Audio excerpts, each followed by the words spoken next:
Full disclosure here, but this week's episode, we're reviewing what is one of my favorite films of all time, so whatever bias I have, I'm putting it there right up front. But regardless, I hope that you can get out there and watch the movie for yourself for the first time, just like Brian did, and then after you do, join me and Brian for a full in-depth discussion on here. So without further ado, welcome to Debt to Cinema. I'm Steven Maltmanex. And I'm Brian Gillis. Like most people, we love going to the theater and catching the latest releases. However, it can sadly put a big dent in your wallet. Fortunately, living in the digital age makes the viewing possibilities endless from the comforts of home. Many of these films that you can see right from your couch, we're ashamed to say we missed, despite labeling ourselves cinephiles. So join us as one or both of us cross off a title from our list of shame. It can be an all-time essential classic, Or an underrated piece of cinema that's worth giving a shot. hell, it might just be some trashy film we want the other's opinion on. So sit tight and join us as we pay off our debts, $1 at a time.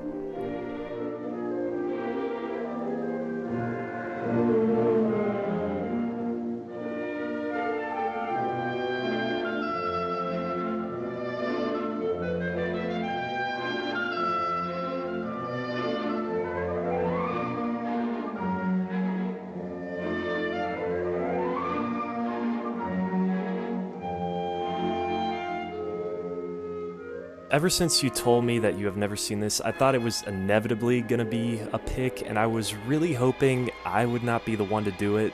But then fate comes in, and there was a 35mm screening in town at the Paramount, and that's the exact reason why I picked this. But it's a historic theater. Like, it's practically a movie palace, and for this movie, that's like the perfect venue for it. And it was a recent 35mm print, sourced from the restoration that was done 6 years ago, so it looked fucking gorgeous. And I can tell you right now, this is like one of the best theatrical experiences I've ever had in my life. But here we are.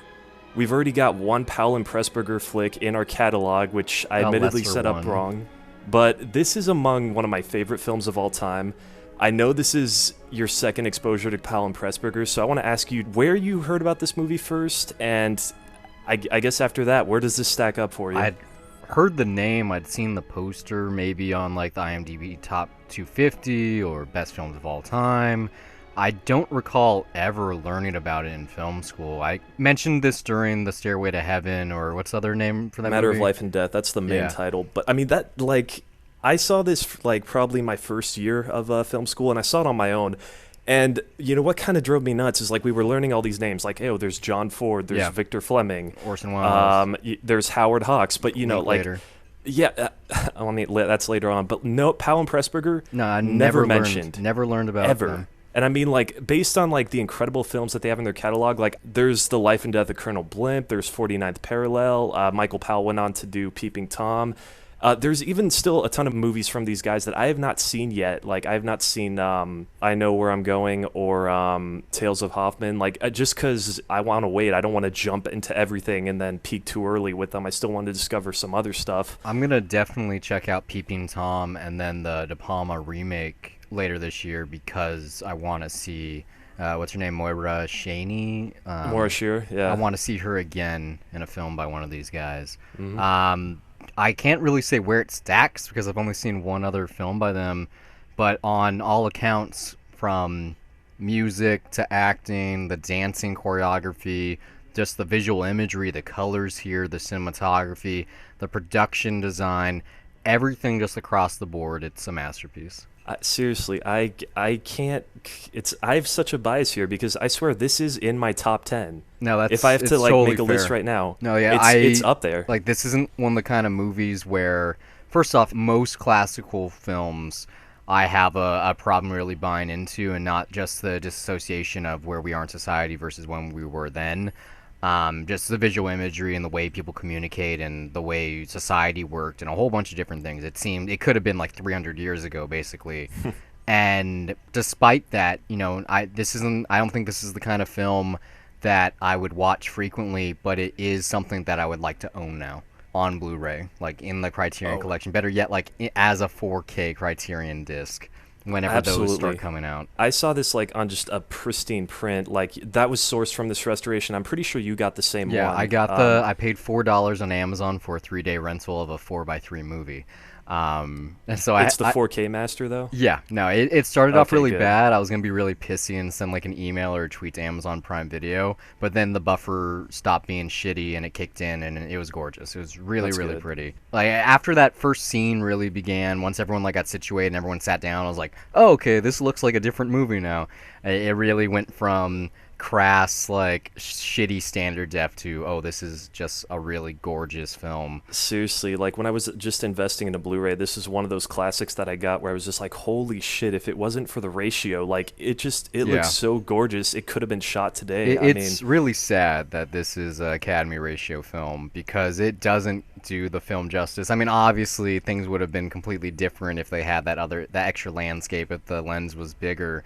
but even so, like it's a gorgeous Technicolor production. I Yeah, mean, like especially for that tri-strip camera, like the three strip, what is it, red, green, and cyan, I think. yeah, I mean, just every frame of this, like it looks like a finely put together painting. Like Well, it's just that's the thing. The production designer is a painter. I was reading some that's true. trivia on IMDb, and like obviously in the Red Shoes, what you call it, scene, I guess you could call it, or ballet The itself. sequence, the Fantasia His sequence. brushstroke is very apparent there, but then throughout, apparently he did basically like previs stuff. He did like motion storyboards for certain moments to try to convey to the directors how he wanted it to look.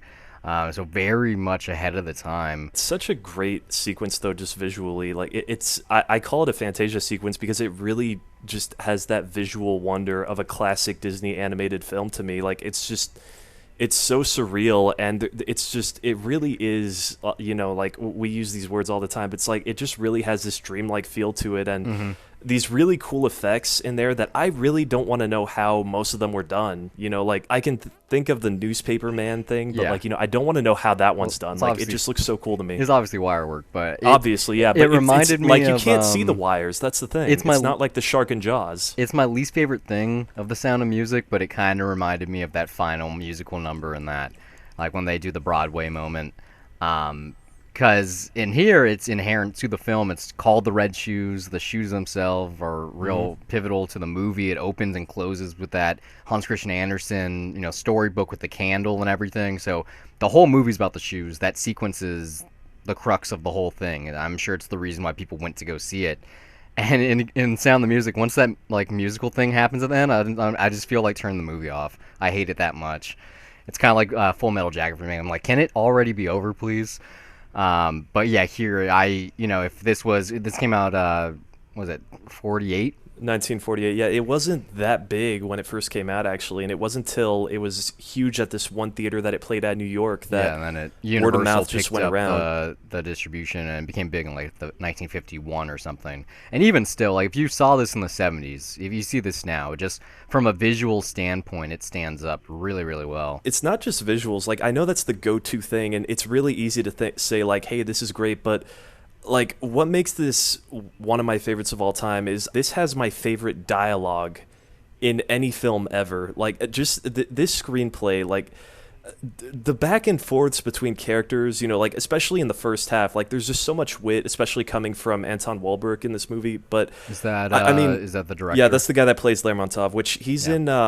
I've seen him in The Life and Death of Colonel Blimp and 49th Parallel, and he is just as great in those movies. But just something about his role in this, like he's just so fucking cool and calm Kind of in every reminded me scene. of Like Orson Welles and Citizen yeah, Kane. I know. I thought that too, but you know what? I'm sorry. He's way cooler than Orson Welles. Oh, like, he's to he's me. definitely cooler, but just how he's in this position of power, especially when you have like the shots of him in the opera, well, in the I guess ballet house.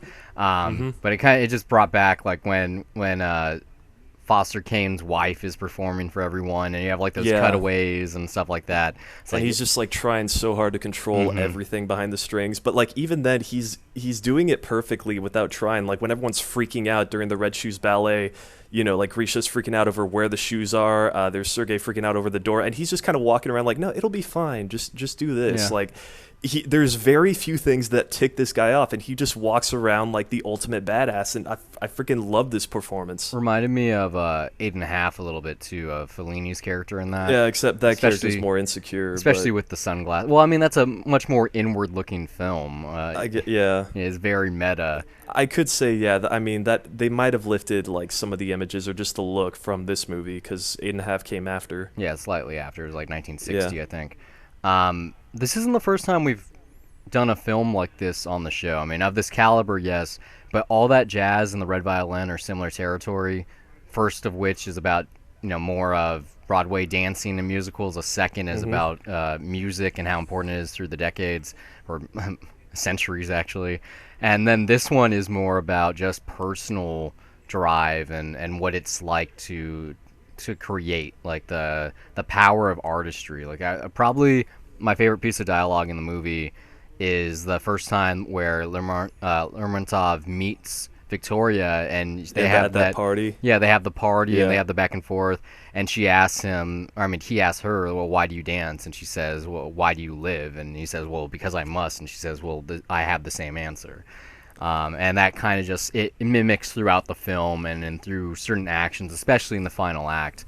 And yeah, I kept coming back to that in my notes. I kept thinking of that line because they bring it up again too later on, like when he's gonna write the letter. Like it happens right around there too, and it's just really important, and it's something that I can relate to. Because I mean, I'm not a professional dancer or anything. No. But I mean, I understand that, like, especially at the time that I first saw this, but. It's funny that first off, just that party scene, like, that's such a great line, but I also, I mean, not to take it around, but like, I love just how he's also such a dick to her aunt at first. He's like a dick throughout the whole movie. Again, I know, but just that calmness and that coolness in the line, just the dialogue, man. Like, I if love I'm it so much. invited to a party, I don't want to see an audition. Like, yeah, I know, and it's just the delivery, and like, just these things feel so perfect to me. But I mean, you brought up All That Jazz, and it's funny because I think, in a sense, they are the same movie. If you're talking strictly about Lermontov's story, is that he is that auteur that's trying to control things, but really, like, the main thing that this story is about is it's two aspiring artists, which are both Victoria Page and Julian Craster, who's played by Marius Goring, who we talked about him in A Matter of Life and Death. He's the guy that played Conductor 71, so, not doing Don't even remember he's that. not doing the French accent. That here. that was him. Yeah, that's why it him. looks similar. So, He having fun in that. I hope he never uses that French accent in another movie. It was horrible. It was horrendous. I haven't seen it, no. Well, So he was over the fun in that top. movie, but he this, is, but oh man. Yeah, but Yeah. I mean, it's these two characters that are just trying to break in, like, and I mean that's another thing is like, to me this is the best movie about show business, about breaking into the business, and you have these two that Showgirls. You see them in that opening scene, you see exactly what they want, you know that they're aspiring to break into their respective fields, Sticking with showgirls. and then when they get in. They're walking in like they got the keys to the fucking kingdom, like this is their day, and of course they get on set. Nobody fucking cares, and everyone's just trying to keep busy. And like it's funny. There's this great shot when Lermontov is about to walk up on stage to check on this little prop. Yeah, and she's in the Julian foreground. Craster just stops him. He walks right past him, and then Vicky Page goes up to him like.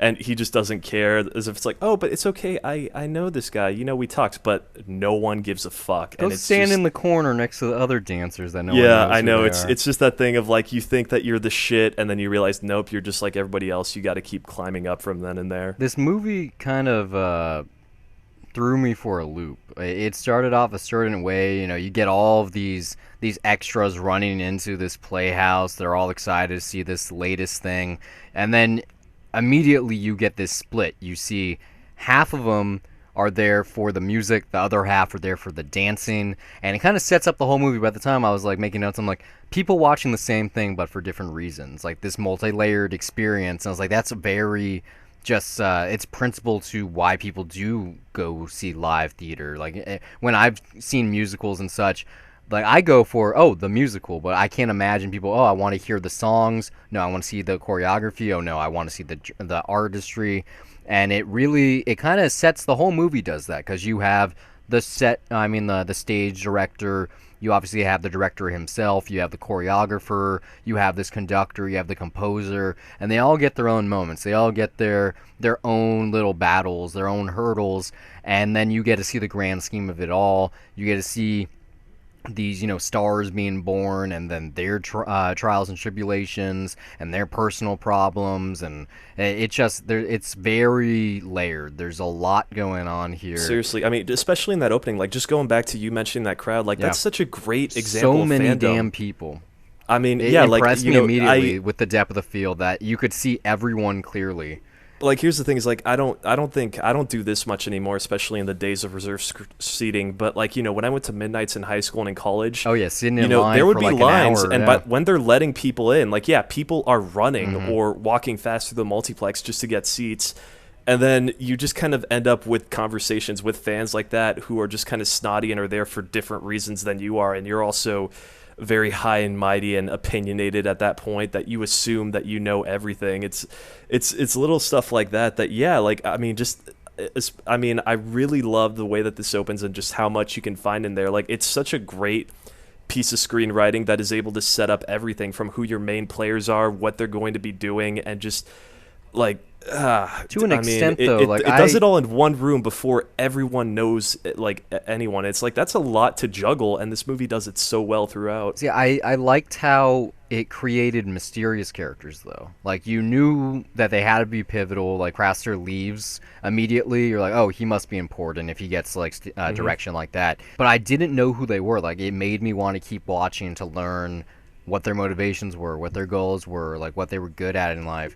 And it does a really good job of setting that up. Because, like, talking about mysterious characters, Lermontov is literally mysterious until that party sequence. He's behind a curtain, you can't see his face. You can just assume. Just see a wag of the finger, and you already know that he's very stuck up. I mean, when that one rabid ballet fan almost falls over the edge just at the sight of him, that he's a really big deal, that this ballet company is very, very well respected, and it's a very, like, just for these two, for Vicky Page and Julian Craster, not yet at this point, but for them to even get a job there, that's like a big deal at that point. There's a lot to say about this movie, and there's a lot that I don't want to say. Like, I needed a buffer. I know. Like, I guarantee you, like, by the time that I'm editing this podcast, I'm going to be so pissed that I didn't go through everything, because I've seen this movie so many times. I love going back and forth and studying stuff. Like, there's even details now that I noticed that I never saw before, like little things like just that moment when Lermontov goes to Sergei about that one prop on stage and just says, hey, you know what, this actually does need to move, the dancers couldn't get anywhere. But when you're watching that opening scene, it's like, yeah, it is there plain as day, and there's a little shot where it's clearly in the way of one of the dancers. Like, I mean, it's little, there's little stuff like that, but I mean, yeah, no, I totally get you. Like, it's definitely something that is nice to digest after a while. I was thinking more about the themes on hand, because it was pretty apparent to me, and it's here at, like, I must have wrote it down like 40 minutes into the film, but I could tell, this is a story about a horrible man and the good people he manipulates for his own gain while he's trying to make beautiful things. Like, when you're in a position of power like that, like, I don't know about horrible necessarily, but just Are you joking? No. I mean, I would say like an artist. Like, here's the thing: is like when you're He's not someone an who is artist. in way, way, way into deep into creating perfection, and that's what happens when you chase perfection. People just become expendable. Like, there is that one line when. What is it? Grisha says, hey, it's fine and good, but you can't alter human nature. He's so into his art that he just says, no, you can just ignore it. Like, I mean, he's a guy that's mainly concerned about his legacy. I never see anything in this film that makes me believe that he's an artist. He uses other artists for his own gain. He, like, in all that jazz. But he may not be the artist that's creating, but he is responsible. He's the producer. He's there to put people together, and he cares. He's the producer. He's very much into what his legacy will be and what his reputation is, and he is very obsessed with the product that is being put out there. He takes it seriously. He makes it clear right offhand that it is a religion to him, and he takes it very seriously. He is a dick. No, he is a dick. It's not like his actions are justified, but you can tell right away when he gets Verna, or whatever her name is, out of the production company because she got married. Yeah.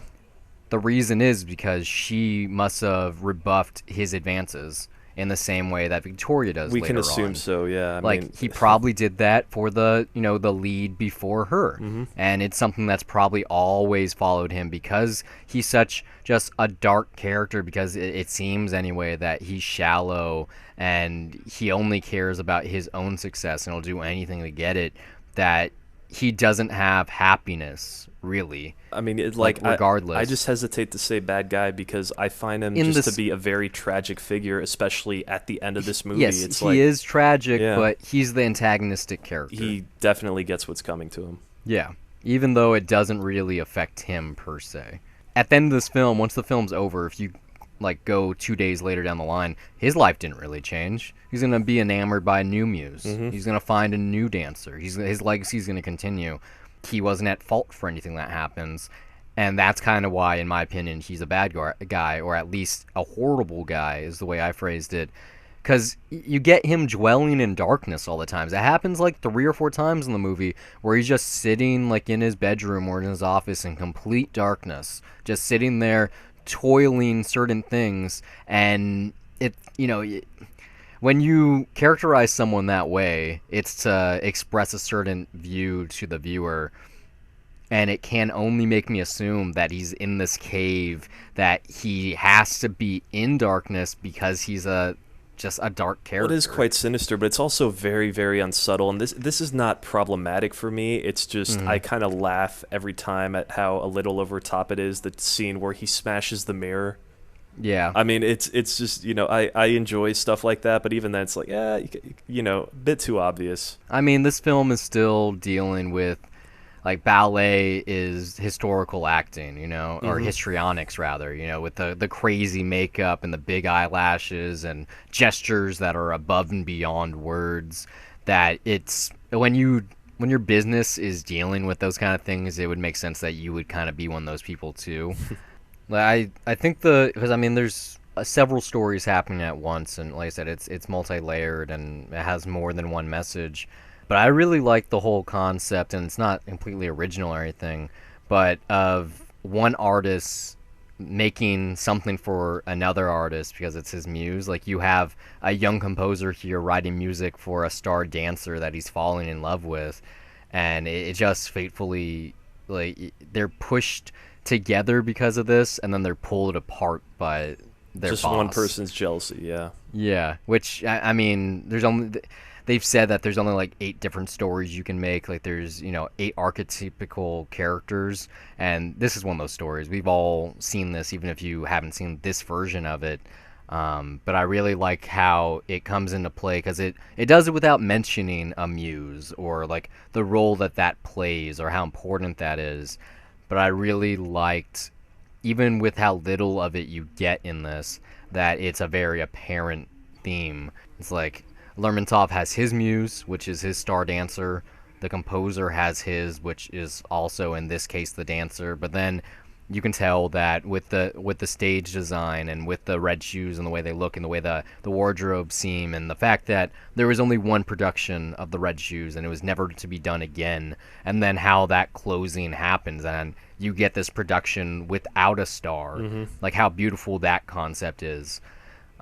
Even if I was in that crowd, I probably would have fucking like been appalled. Like, what am I? I'm watching a spotlight right now. It's just like, Invisible Man does ballet. It's like, does the crowd even know what necessarily happened? It's pretty couldn't have vague. known. But yeah, they could have not known. Well, there was a shock there too. Well, if you see think the director, who's always cool and collected, basically crying on stage, then yeah, like, you would probably be in for a wild ride.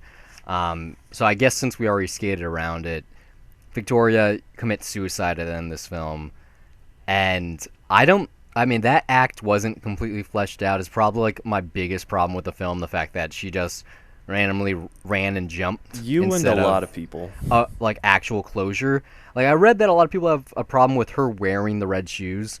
I like that. I like that a lot, especially in terms of the final line of dialogue in the film is, "Take the shoes off me, Julian." And how that relates to not only the actual storybook, but then also the ballet itself, and how it ends with her getting the shoes removed by the priest and then her dying. The shoes controlled her life, like needing to dance controlled her so much that I love how well it works there as parallel structure and complementary mirroring of the story and just the meta story. Like that's just, really there just to have a conclusion there. I mean, Mhm. you know, and I know that for a lot of people that is something that they see as a big flaw. But like I said, I also, aside from it just paralleling the fairy tale, I think this is just a great look into show business, and it's not just trying to like, you know, rise up and make it, but it's also how, especially in the case of Victoria Page, like, you know, you go back to that one scene of why do you want to dance, why do you want to live, like about how much stake you can put in your art, that you have to like also balance that out with your personal life. Otherwise, if you just let it consume to you, then it can destroy you. And it's not necessarily a logical way of showing it, but that's what I get out of it, is that if you just put so much of it, then, you know, like it can really tear you apart. And that's kind of, you know, even all that jazz, that's what happens to some extent. The film wouldn't be as flawed, though, in its conclusion if there was more, not explanation, but if you had more into the lives of Julie and Victoria when they left the production company. You don't really get any scenes of them. You don't get to see their marriage or their artistry. You never get to see her fail at getting another job as a dancer. You have that small piece of dialogue where she's like, "Oh, like no, I haven't been able to really." And yet Julian is so successful. He's getting a BBC broadcast for his first opera and all this shit. It's like, well, why would he leave all of a sudden? Why would he give that up? Like, wouldn't him having left have satisfied her at the end for her not to want to kill herself? Like, there was just a lot of, it was like, like the film is still great, and the whole film is about articulating a certain message, because, you know, with the opening closing images of the Hans Christian Andersen book, like, it's about that fairy tale. And it still is true to that story. Well, I still do see it as just her drive to dance, her passion for it being what kills her ultimately at the end. It's not. Yeah, I'm it's fine not a with question that. of what's, like, you know, logical and makes sense in reality. For me, it's more about just what services a great point. Yeah, I like I said, I'm fine with that. Like, her death is fine. It's just it was like literally jumping to conclusions. Like, it didn't.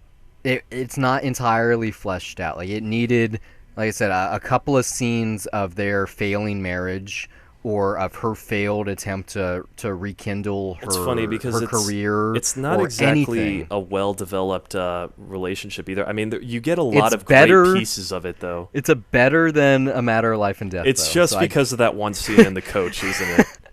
No, You know, no. no, You know that's why. I Come on, could- that my scene, that note about monologue them- is so good there. My note about them falling for one another, or not one another, but for Julian falling for her, was as soon as they had a scene together. Like that moment where they meet in Monte Carlo and she's dressed to the nines in her ballroom gown and going into that meeting to be told that she's the lead now, the principal. I knew right then from their little exchange when she's like, "Oh, I'm the lead," and he's like, "Well, I'm the composer." Like, I could tell that he was writing it for her. When he gets called in and they're like, "Well, do you have anything?" And he's like, yeah, I do." And he was just, their little interaction there was enough there that I could buy their romance. Like, because I have felt that. I have had a muse before. Like, I wish I had one now. Like, the matter of fact, I mentioned on Dollar Reviews the other day that I started writing my screenplay again. The reason was that I went to a bar and I was having a conversation with someone, and she's a dancer, coincidentally, and she asked me, like, "Oh, well, you know, what do you do? Like, do you paint or something? Like, do you do anything artistic?" I'm like, "Oh, well, I have a podcast." She's like, "No, like, do you create something?" I said no. She's like, "Well, why not?" And it made me think. I'm like, why don't I? And so I gave it another shot, and I kept on writing.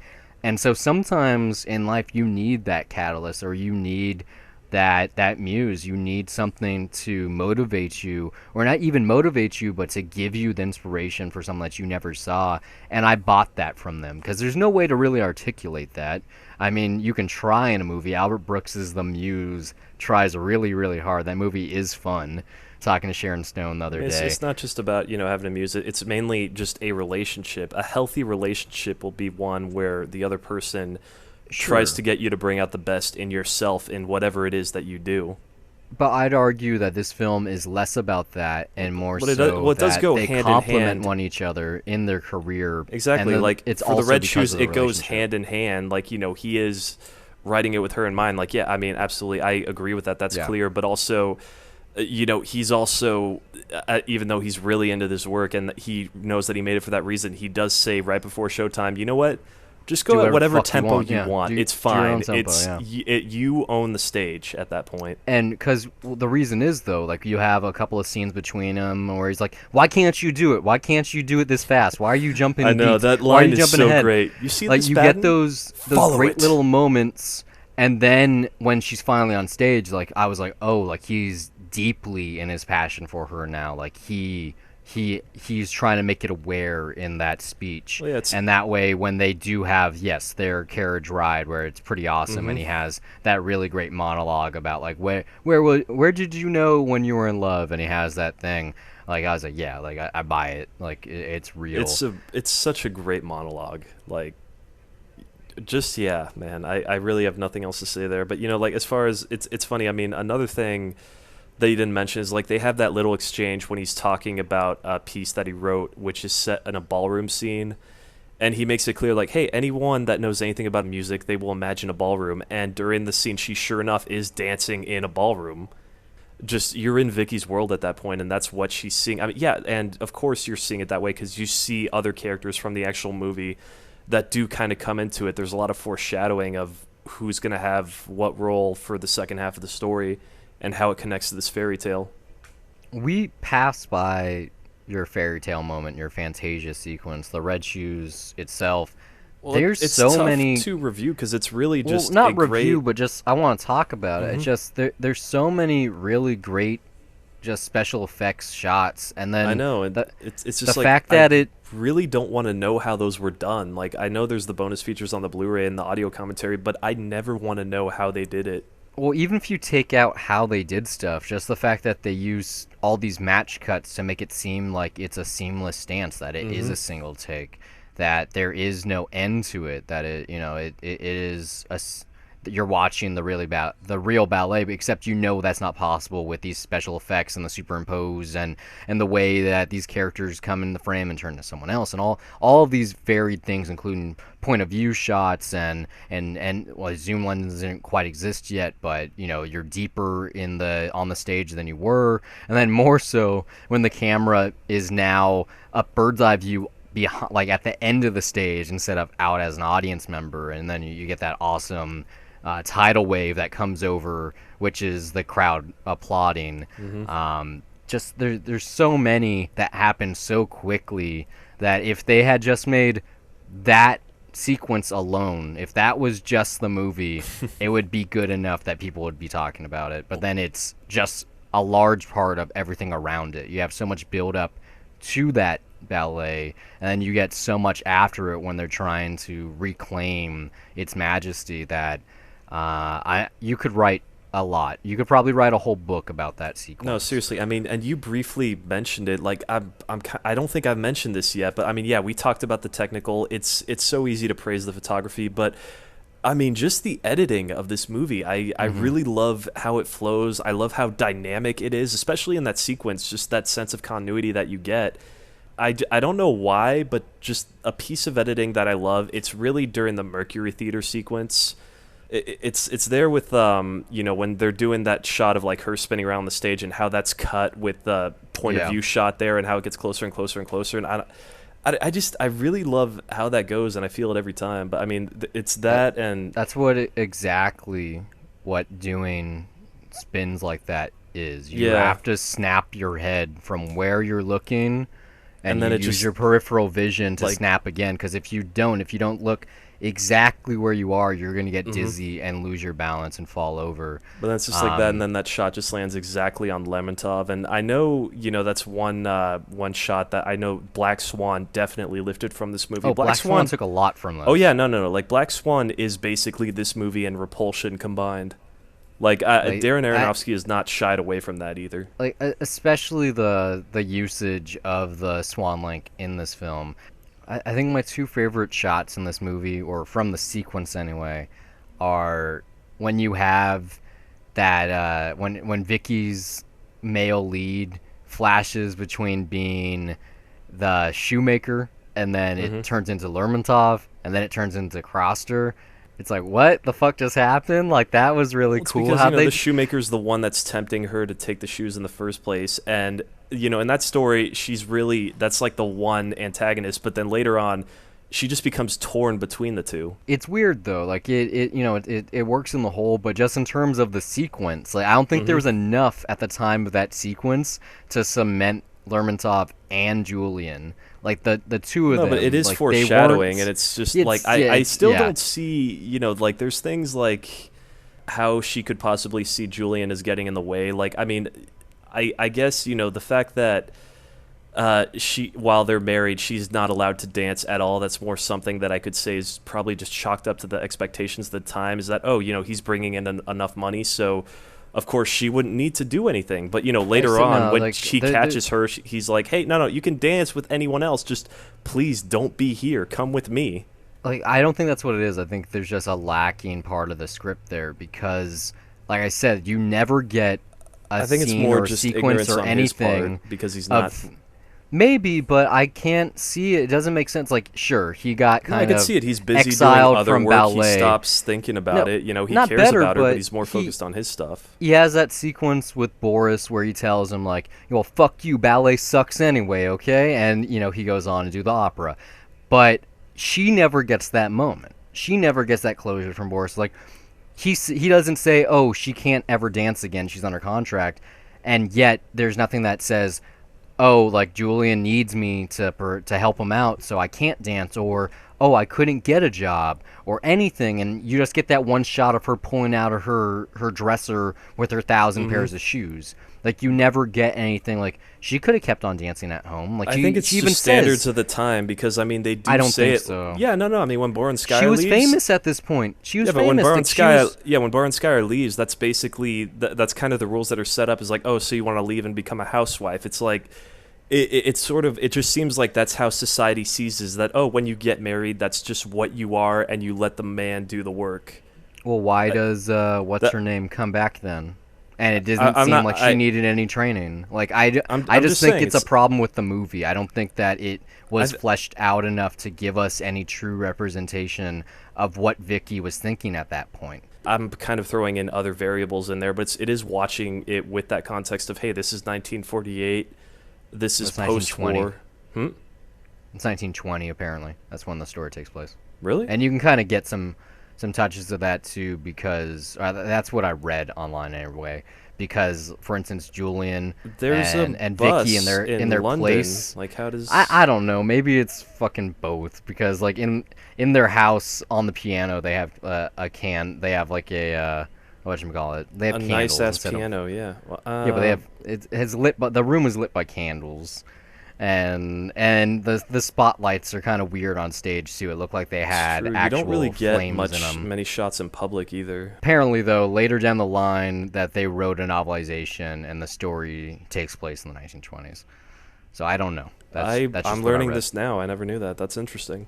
It doesn't make a difference either way. It's only 20 years' time, so it's not like there was any real technological changes between them besides, people talking in movies and color in movies. Yeah, but it is still cultural standards and a pre-World War II where, that was a war where women got to do a lot, especially, for example, A Matter of Life and Death. The main female lead in that was in the army at that point. I'd buy this one for $1, but like I said at the beginning of the episode, it's not exactly a movie that...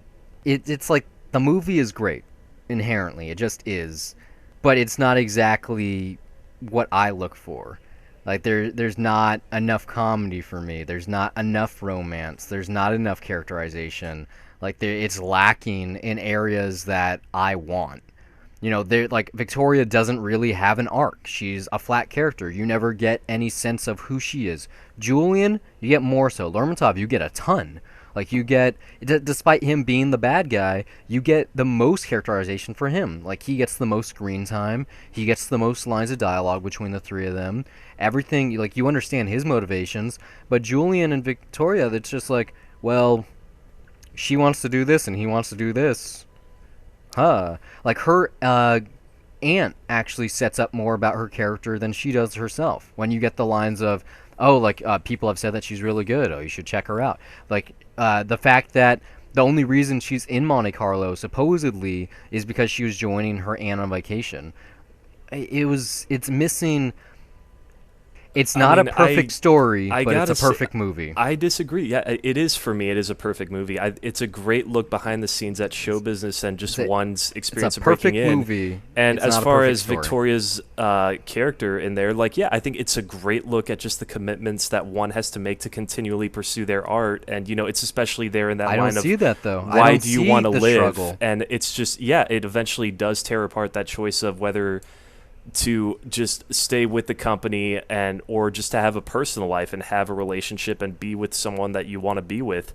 That and just like I do see it there, and there's a lot of characters that this movie juggles, and yet I still feel like we get a lot, and it manages to create just these really colorful, just shining side characters that I honestly I can't forget. I mean, I've seen this movie so many times at this point. That's my bias, but every line of dialogue shines on paper, and it's just injected with so much life from these actors. Like, it's for me, it's a great look into a world that I don't see, and really one that I don't have any interest in. In fact, like, this is the weird thing about saying that this is one of my favorite movies of all time, is that people then just kind of look at me and they go, "Oh, what is that about?"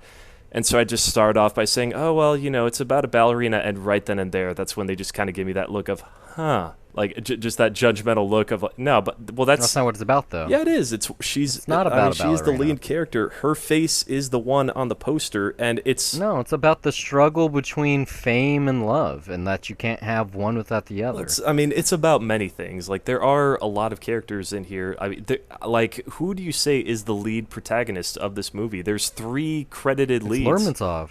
No, he's the antagonist. I thought we said that. He's both. That's why I said he gets the most screen time, he gets the most dialogue. This is his world. This is his play. Everything But is you about see him in this Vicky's movie. world in that dream sequence. Like, that's the one perspective that you are immersive throughout the entire thing. I would You argue get that's her who you get to perspective spend of the the majority of thing the time that with. she's part of.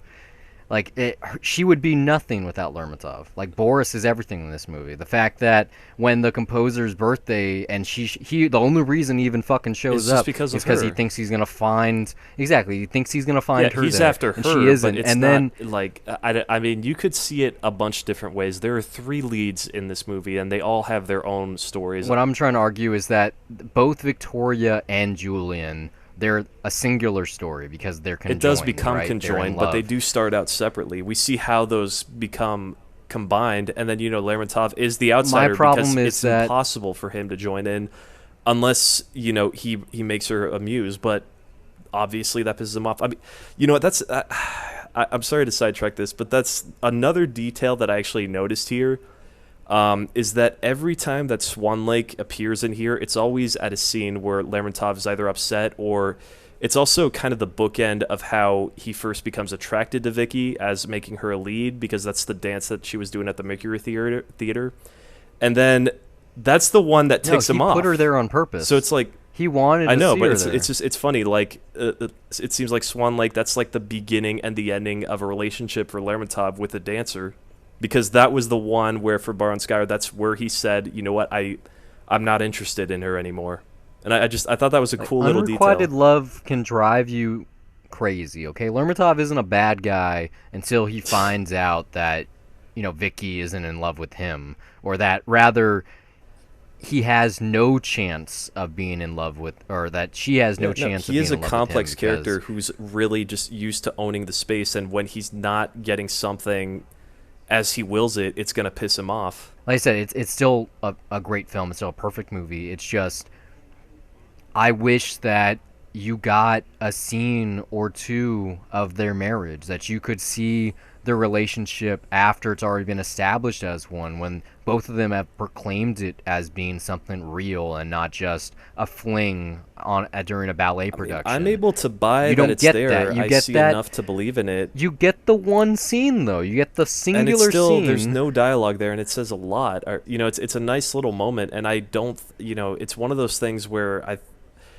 I really, going back to the editing, I think this movie it flows perfectly. Maybe getting more would have been something that would have messed with the pacing. Maybe they did have more and they cut it out for story reasons, but I was able to buy that it was there. I buy it, but she's looking at her shoes. She puts them away. She joins him in the foyer. She sits in his lap while he plays music. If you're a dancer and your whole life is dancing, if you can't just live but you must, if you must dance, why not put some fucking shoes on and dance while your husband is playing music?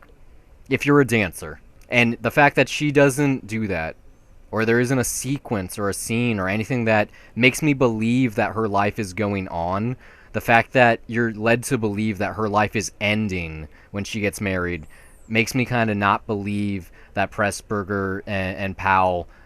It makes me not believe that they understood women and that they should not be trying to make a woman the center of their film. That's why I feel like Lermontov is the central character despite being the antagonist, because there is no hero. Well, it's like here. that. No one wins. I He can wins. agree that they are basically in his world, but I do think you're seeing their experiences in it. I mean, and a lot of what you're seeing with Vicky is the limitations of what freedom women have, especially given that time and place. So Yeah, you've already Yeah, said and that. I mean, but, that's like, just honestly bought how I see it. into this world and its world making up until the point where it started letting me down, when it started to become a tragedy instead of a love story. Like, it's like I I'm not gonna say that I could write this fucking thing, but if it was my movie, when they left the production company, that's when the real movie would have began. That's when their romance would have flourished. Like, give them a date. I would have loved for an extra 10 minutes of their marriage.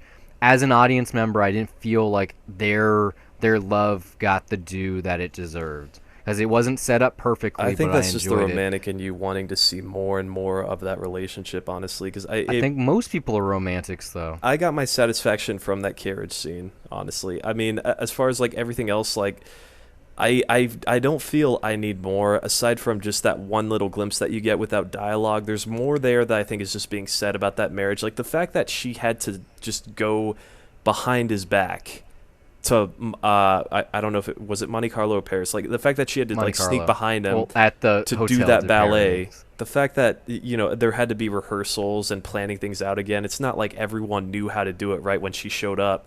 It's like again, That's the way like, it paints it, though.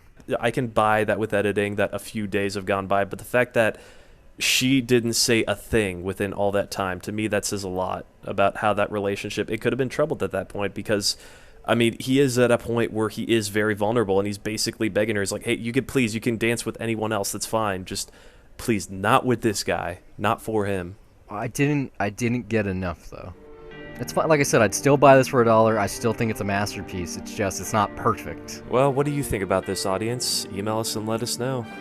We'd love to hear from you. Thanks for listening. We hope it's been a pleasure. If you like this show and you want to hear more of our wonderful voices on a weekly basis, check out 2 Cents. I'll recap what's happened in film, TV, and tech news. We're also on the titular Dollar Review Show, a spoiler-free critique of new releases or anything we've discovered on our own, whether that be TV, music, etc. You can find all of our content at dollarreviews.net. Follow us on Twitter or like us on Facebook at Dollar Reviews. And we're also on Google Play Music, iTunes, Pocket Cast, TuneIn, Stitcher, SoundCloud, YouTube, just about anywhere on the internet with hours of content available to you for free.